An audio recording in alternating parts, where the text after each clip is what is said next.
Welcome back to my channel. আমি অনিন্দ আর আমি এখন যাচ্ছি সুন্দরবন। তো সুন্দরবন যাওয়ার জন্য আমাদেরকে প্রথমে পৌঁছতে হবে ক্যানিং স্টেশন এবং তাই জন্য এখন আমরা চলে এসেছি শিয়ালদা স্টেশনে, কারণ শিয়ালদা সাউথ ডিভিশন থেকে লোকাল ধরেই আমরা কিন্তু ক্যানিং স্টেশনে যাব। তো শুরুতে বলে রাখি, আমি কিন্তু সুন্দরবন গিয়েছিলাম শীতকালে, কিন্তু তোমাদের জন্য আমি ভিডিওটা পোস্ট করছি এই বর্ষাকালে, কারণ বর্ষাকালে সুন্দরবন আরো সুন্দর হয়ে ওঠে। অ্যান্ড তোমরা যদি এই বর্ষাকালে সুন্দরবনের সুন্দর প্রকৃতিকে আরো সুন্দরভাবে উপভোগ করতে চাও, তাহলে কিন্তু এই সুন্দরবন সিরিজের সুন্দর ব্লগগুলো তোমরা কিন্তু দেখতে থাকো, কারণ এই ভিডিওগুলোতে আমি তোমাদেরকে সুন্দরবন ট্যুরের সম্পূর্ণ ডিটেলসটা অত্যন্ত সুন্দরভাবে বুঝিয়ে দিয়েছি।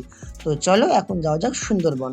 ঘড়িতে বাজছিল সকাল 5:45 এবং আমরা চলে এসলাম শিয়ালদা স্টেশনের 17 নম্বর প্ল্যাটফর্মে, কারণ সেখান থেকে ক্যানিং যাওয়ার লোকাল ছাড়ে। লোকালের ভাড়া 10 টাকা করে এবং লোকাল পৌঁছতে সময় নেবে 1 ঘন্টা 15 মিনিট। তোমাদেরকে কিন্তু সকাল 9টার মধ্যে ক্যানিং এ পৌঁছতে হবে, কারণ ক্যানিং থেকে তোমাদের ট্যুরটা শুরু হবে। একটা ইম্পর্টেন্ট কথা, সুন্দরবন ঘুরতে গেলে কিন্তু তোমাদেরকে সারাদিন লঞ্চেই থাকতে হবে এবং সারাদিন লঞ্চে করে তোমাদেরকে সুন্দরবন ঘুরতে হবে। তাই আমার মধ্যে তোমাদেরকে আগে থেকে লঞ্চ বুক করে যাওয়া উচিত, কারণ পিক সিজনে সেখানে ভিড়টা এতটাই বেশি হয় যে তোমরা পৌঁছে লঞ্চ নাও পেতে পারো। তাই আমি বলবো সবসময় আগে থেকে লঞ্চ বুক করে নেবে। অ্যান্ড লঞ্চ বুক করার জন্য কিন্তু তোমাদেরকে সুন্দরবনের লোকাল ট্যুর অপারেটরদের সঙ্গে যোগাযোগ করতে হবে। তারাই তোমাদেরকে লঞ্চ সহ তোমাদের সমস্ত ঘোরা, থাকা, খাওয়া সমস্ত ব্যবস্থা করে দেবে। তাই তোমাদের যদি সবকিছু আগে থেকে বুক করা থাকে, তাহলে তোমাদের সেখানে কোনো ঝামেলায় পোহাতে হবে না। তাই তোমরাও সুন্দরবনকে খুব ভালোভাবে সুন্দর করে উপভোগ করতে পারবে। ক্যানিং স্টেশন থেকে বেরিয়ে কিন্তু অনেক ট্যুর অপারেটর থাকে, কিন্তু ওই যে বললাম সবসময় তোমরা সিট নাও পেতে পারো। তাই আমি বলবো আগে থেকেই বুক করে যাবে। আমি যে ট্যুর অপারেটরকে বুক করেছিলাম তারা হলো সুন্দরবনের one of the best tour operator. আমি কিন্তু কোনো প্রকারের প্রমোশন করছি না, কারণ তাদের কোনো প্রমোশনের দরকারই নেই, তারা সত্যি ওয়ান অফ দ্য বেস্ট। আমাদের 2-3 দিনের সুন্দরবনের ট্যুরটাকে যারা সুন্দরভাবে অ্যারেঞ্জ করে দিয়েছিলেন তারা হলেন ট্রাভেল ডেস্টিনেশন সুন্দরবন। আমি ট্রাভেল ডেস্টিনেশন সুন্দরবনের সমস্ত কন্ট্যাক্ট নাম্বার এবং তাদের সমস্ত ডিটেলস আমি কিন্তু ডেসক্রিপশন বক্সে দিয়ে দেবো।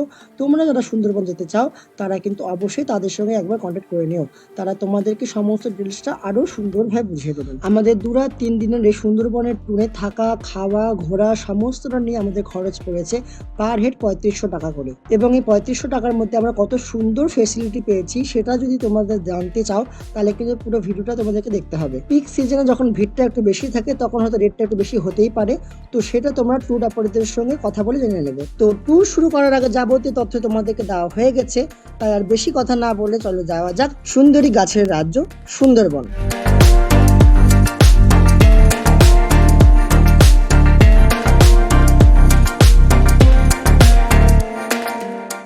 তো ঘড়িতে বাজছিল সকাল 7:10 এবং আমরা পৌঁছে গেছিলাম ক্যানিং স্টেশন। স্টেশনের বাইরে বেরোলে ঠিক দেখতে পাবে যে সেখানে প্রচুর ট্যুরিজমের অফিস রয়েছে এবং আমরা গিয়েছিলাম ট্রাভেল ডেস্টিনেশন সুন্দরবনের সাথে। যেহেতু আমরা টাইমের অনেক আগেই পৌঁছে গেছিলাম তাই সেখানে তখন কেউ ছিল না, কিন্তু ওনাদেরকে ফোন করাতে ওনারা সাথে সাথে লোক পাঠিয়ে আমাদেরকে সোনাখালী ফেরিঘাট যাওয়ার কিন্তু ব্যবস্থা করে দিলেন। অ্যান্ড এই দেখো আমাদের সাথে সাথে কিন্তু আমাদের ব্রেকফাস্টের রসগোল্লাও যাচ্ছে। তো আমরা অটো করে কিন্তু ক্যানিং থেকে চলে যাই সোনাখালী ফেরিঘাট এবং সোনাখালী ফেরিঘাট যেতে আমাদের প্রায় সময় লেগেছিল আধা ঘন্টার মতো। ক্যানিং থেকে সোনাখালী ফেরিঘাটের ডিস্টেন্স হচ্ছে প্রায় 17 কিলোমিটার এবং যার পথে আমরা প্রথমে যে নদীটা ক্রস করছি সেটার নাম হচ্ছে কিন্তু মাতলা নদী। এবং সুন্দরবন ঘুরতে ঘুরতে আমরা কিন্তু ভূগোল বই পড়া এরকম অনেক নদী দেখতে পাবো।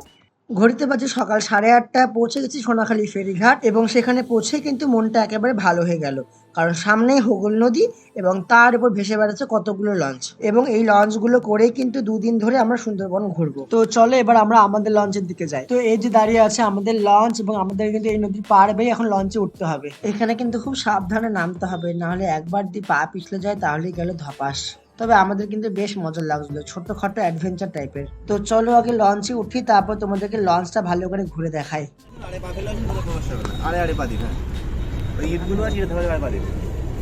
আস্তে আস্তে দেখে স্লিপ করতেও পারে। এখানে আস্তে আস্তে বাবা অত জোরে। আমাদের লঞ্চের নাম হচ্ছে এমবি দেবরাজ। চলো প্রথমেই তোমাদেরকে আগে লঞ্চের ভিতরের ভিউটা দেখাই।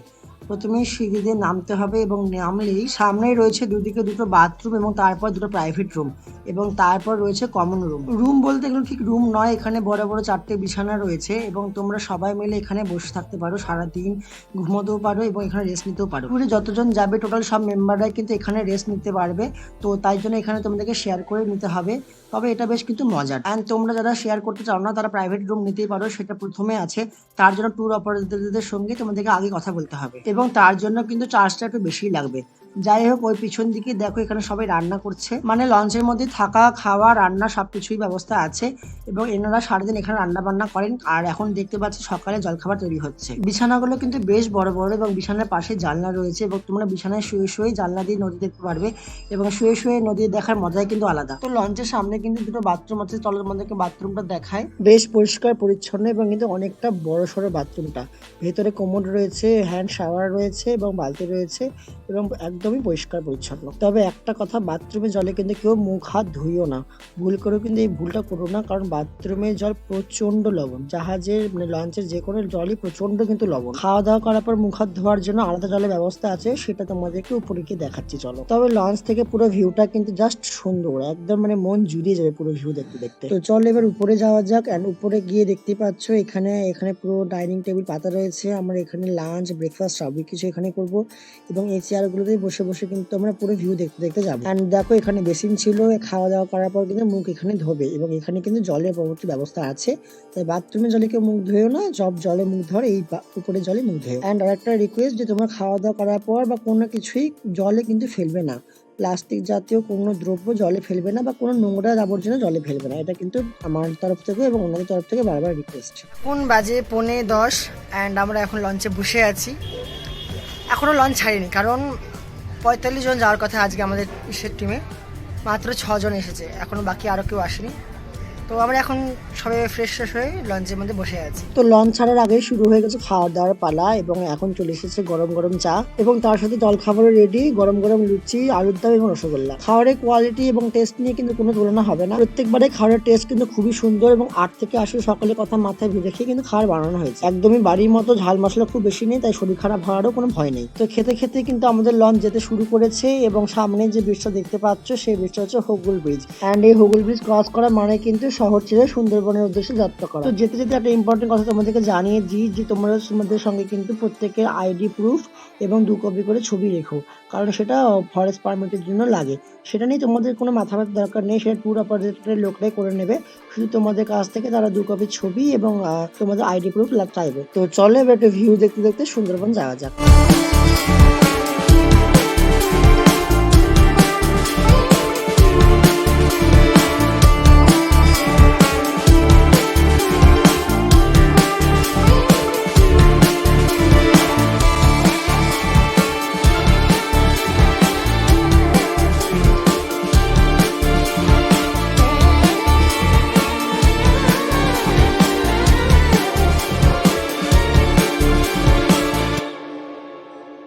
তো চলে এসেছে গরম গরম স্ন্যাক্স এবং দেখা যাক এখানে কি রয়েছে। তো এখানে ছিল গরম গরম আলুর পকোড়া, তবে সেটা শুধু আমার আর আমার মায়ের জন্য ছিল, কারণ আমরা ভেজ খেয়েছিলাম এবং আমার বাবার জন্য ছিল সেখানকার লোকাল মাছ ভাজা। খাওয়ার দাওয়ার নিয়ে কিন্তু কোনো সমস্যা হবে না, কারণ যারা নন ভেজ খাও না তাদের জন্য কিন্তু পুরোপুরি ভেজের ব্যবস্থা রয়েছে। অ্যান্ড আমাদের গ্রুপে শুধু আমি আর আমার মায়ের ভেজ ছিলাম, বাকি সবাই নন ভেজ ছিল, তাও আমাদের জন্য কিন্তু ভেজ রান্না করা হয়েছিল। তো সুন্দরবন যেতে যেতে একটা জিনিস জানতে পারলাম, যে আমরা কিন্তু সুন্দরবন যাচ্ছি না, চারদিকে যা দেখছি সেই সবকিছুই সুন্দরবন। এই যে চারদিকে যে যতগুলো সবুজ গাছপালা দেখছো, বন জঙ্গল দেখছো, সেই সবগুলো কিন্তু সুন্দরবনের ম্যানগ্রোভ অরণ্য। তো আমরা কিন্তু সারাক্ষণ সুন্দরবনের মধ্যেই আছি, শুধুমাত্র আমরা কিছু কিছু স্পেশাল স্পট গুলো দেখতে যাব। আর যখনই দেখবে কোনো একটা জায়গায় অনেকগুলো লঞ্চ একসাথে ভিড় করেছে, তার মানে তখনই বুঝবে যে কোনো একটা স্পট চলে এসেছে। তো আমাদের সুন্দরবন ট্যুরে কিন্তু প্রথম স্পট চলে এসেছে এবং যখনই কোনো স্পট দেখতে নামবে তখনই কিন্তু তোমাদেরকে এই ঘাট বরাবর নামতে হবে এবং ঘাট থেকে আবার ফিরে আসতে হবে। যা ঘোরার আমাদেরকে লঞ্চে করে করে এভাবে ঘুরতে হবে, গাড়ি ঘোড়ার কিন্তু আর কোনো সম্পর্ক নেই, শুধু লঞ্চে আমাদের একমাত্র পথ। তো আমরা এখন এসেছি সুন্দরবনের বিখ্যাত জাগ্রত লোকনাথ মন্দির দেখতে। বেশ কিছুটা পথ হেঁটে কিন্তু তোমাদেরকে মন্দিরে যেতে হবে এবং এই রাস্তাটা কিন্তু পুরোটাই গ্রাম্য রাস্তা।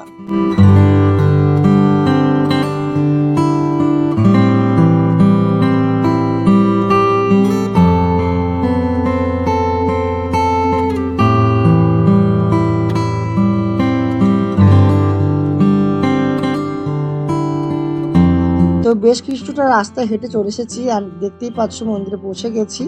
তো চলো মন্দিরটা তোমাদেরকে ভালো করে কিন্তু ঘুরে দেখাই। মন্দিরটা চারপাশে কিন্তু একদম খুবই সুন্দর গ্রাম, তো এখানে আসলে কিন্তু মনটা একদম ভালো হয়ে যাবে। সম্পূর্ণ গ্রাম্য এলাকা এবং প্রচন্ড শান্ত একটা পরিবেশ এবং একদম সাজানো গোছানো, একদম কোথাও নোংরা আবর্জনা কিচ্ছু নেই, একদম পরিষ্কার পুরো। তো চলো তোমাদেরকে এবার মন্দিরের ভিতরটা একটু ঘুরে দেখাই।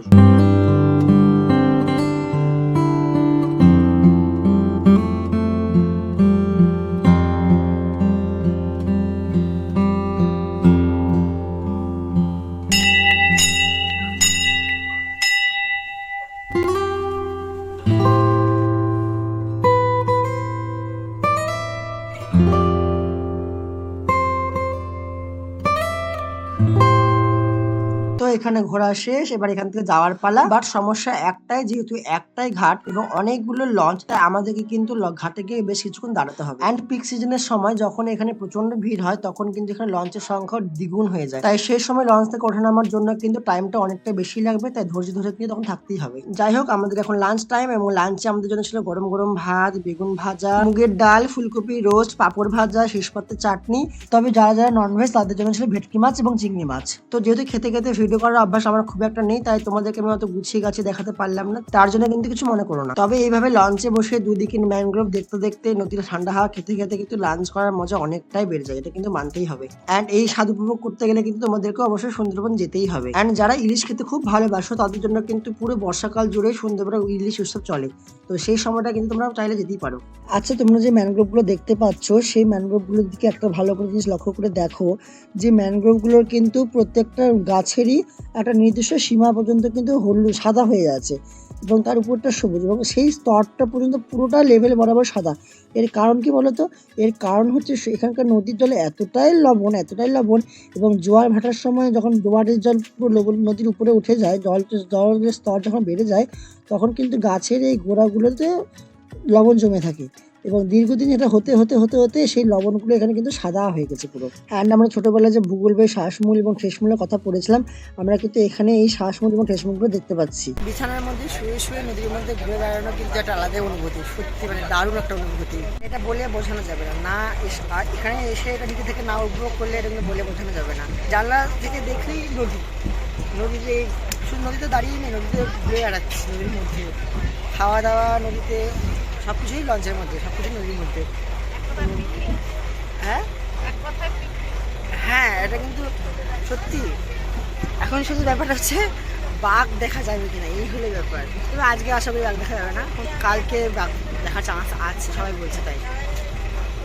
অ্যান্ড খেয়ে উঠতে না উঠতে কমলা লেবু দিয়ে গেল সবাইকে একটা করে, মানে এখানে ঘোরো বা না ঘোরো খাওয়া দাওয়া পুরো কিন্তু আনলিমিটেড। অ্যান্ড এই দেখো এখানে নদীর ধারে বাদুড়ের বাচ্চাগুলো লাফিয়ে বেড়াচ্ছে, সবাই তো প্রথমে দেখে বাঘ বাঘ বলে কি অবস্থা, তারপর কাছে গিয়ে দেখা গেল যেটা বাঘ নয়, বাদুড়। অ্যান্ড সত্যি করে বাঘ দেখার জন্য কিন্তু নিজের চোখকে সবসময় সজাগ রাখতে হবে, কারণ ওদের দেখা পাওয়া কিন্তু সত্যি খুব ভাগ্যের ব্যাপার। ঘড়িতে বাজে বিকেল 4টে অ্যান্ড ফাইনালি এতক্ষণ পর আমাদের লঞ্চ এসে পৌঁছলো আমাদের রিসর্টে। আমরা যে নদীটার উপর দাঁড়িয়ে আছি সেটা নদীর নাম হচ্ছে দত্ত নদী এবং আমরা কিন্তু সুন্দরবনের অনেক ভেতরে চলে এসেছি। নদীর এক পাশে রয়েছে আমাদের রিসর্ট এবং অন্য ধারে রয়েছে সুন্দরবনের ঘন জঙ্গল। অ্যান্ড রিসর্টে আসার পর এখান থেকে কিন্তু ঘোরার জন্য তোমরা কোথাও বাইরে বেরোতে পারবে না, কারণ এখানে গাড়ি ঘোড়ার কোনো ব্যবস্থা নেই। যা ঘুরবে তা তোমাদেরকে লঞ্চে করে ঘুরতে হবে, তারপর আবার যখন লঞ্চ আসবে তাই লঞ্চে করে তখন তোমরা ঘুরতে বেরোবে। তো চলো এবার নেমে রিসর্টে যাওয়া যাক এবং রিসর্টটা তোমাদেরকে ঘুরে দেখায় এবং আমাদের রুমটা তোমাদেরকে একটু দেখায়। রুমের কিন্তু অনেক রকমের ভাগ আছে এবং তার উপর কিন্তু প্রাইসটাও ডিপেন্ড করবে এবং তোমরা কেমন রুম চাও সেটা কিন্তু অথরিটির সঙ্গে আগে থেকে কথা বলে নেবে। আমাদের রিসর্টের নাম হলো সুন্দরবন রিভারসাইড হলিডে রিসর্ট। রিসর্টটা কিন্তু অনেকটা বড় এবং সম্পূর্ণ কিন্তু পরিষ্কার পরিচ্ছন্ন এবং সবুজে পুরো ঘেরা। আর এখানকার পরিবেশটা এতটা শান্ত, মানে এতটা যার দিকে নির্জন, মানে এটা সেটা বলে বোঝানো যাবে না। অ্যান্ড এই শান্ত পরিবেশের মধ্যে আমার যাদেরকে সব থেকে বেশি ভালো লেগেছে তারা হলো এরা, সাদা ধবধবে পুরো রাজহাঁস।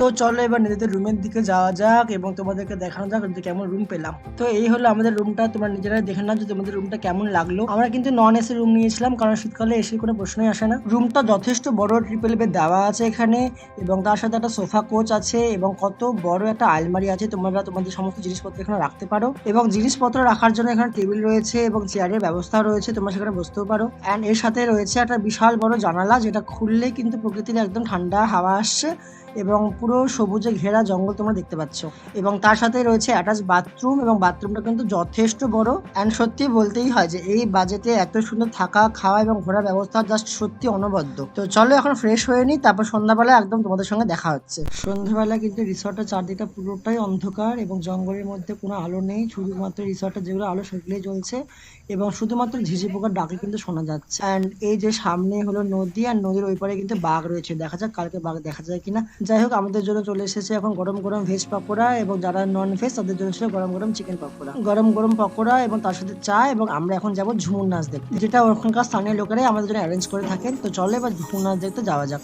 নমস্কার, শুরু করছি রাধাকৃষ্ণ সম্প্রদায়ের টুসু ও ঝুমুর নৃত্য। শুরু করছি আক বাড়িতে মাদুর বাজে আকবারিতে মাদুর বাজে ও আসছে সুধা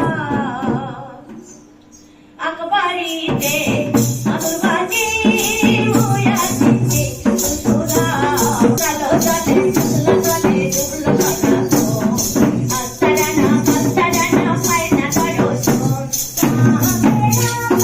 আরে পান গাওয়া রোমানি বিসানে তোমরে পান গাওয়া কি জাগালে আর পান বানাইতে ভগবান ভগবান ভগবান চাউচারে বানাইতে ভগবান ভগবান ভগবান চাউচারে বানাইতে ভগবান। চলে এসেছি ডিনার করতে। অ্যান্ড ডিনারে আমাদের এখানে ছিল এখন স্যালাড, আলু ভাজা, ডাল, ভাত এবং তার সাথে স্পেশাল চিলি পনির, এবং যারা নন ভেজ তাদের জন্য ছিল চিলি চিকেন। অ্যান্ড খাওয়ার দাওয়ারে কোনো তুলনাই হবে না, এত সুন্দর, মানে কিছু বলার নেই। বাজলো 9:15, খাওয়া দাওয়া হয়ে গেছে, এখন ঘুমাবো। দেখা হচ্ছে কালকে সকালে। বাঘ দেখতে পাই কিনা এটা হলো সব থেকে বড় ব্যাপার, তো তার জন্য কালকে সকাল পর্যন্ত অপেক্ষা করতে হবে। তো দেখা হচ্ছে কালকে। গুড মর্নিং, এখন বাজে 6:45 অ্যান্ড আমরা সকলে একদম রেডি শেডি হয়ে গেছি, কারণ আজকে আমাদের নিয়ে যাওয়ার কথা ওই বিভিন্ন রকম যে ক্যাম্পগুলো আছে, Sajnekhali camp, Sudhanyakhali camp, Dobanki watch tower, সেগুলোতে নিয়ে যাওয়ার কথা। তো আমাদেরকে রেডি শেডি হয়ে থাকতে বলা হয়ে গেছে, আমরা রেডি শেডি হয়ে গেছি।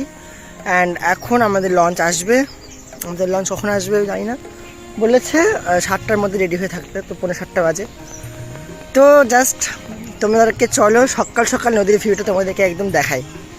মানে সকালবেলা মানে রিসর্ট থেকে বেরিয়েই নদী, ও এই ভিউটা জাস্ট লাগছে না, মানে অসাধারণ। এই পিছনে এখন সূর্য উঠলো, মানে এই দিকটা পূর্ব দিক।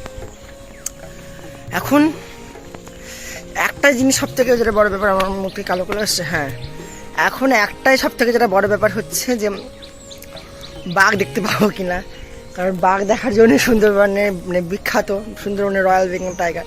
এখন বাঘ দেখা যাবে কিনা এটাই হলো সব থেকে বড় ব্যাপার। তো দেখা যাক কতটা কি বাঘ দেখা যায়, কিন্তু জাস্ট বাঘ দেখা না গেলেও প্রকৃতিটা অসাম, জাস্ট অপূর্ব। আর বাঘ দেখা গেলে কিনা সেটা দেখতে গেলে কিন্তু অপেক্ষা করতে হবে নেক্সট ব্লগ অবধি। আর এই ব্লগটা এমনি অনেক লম্বা হয়ে গেছে, তাই আজকের ব্লগটা আমি এখানে শেষ করলাম।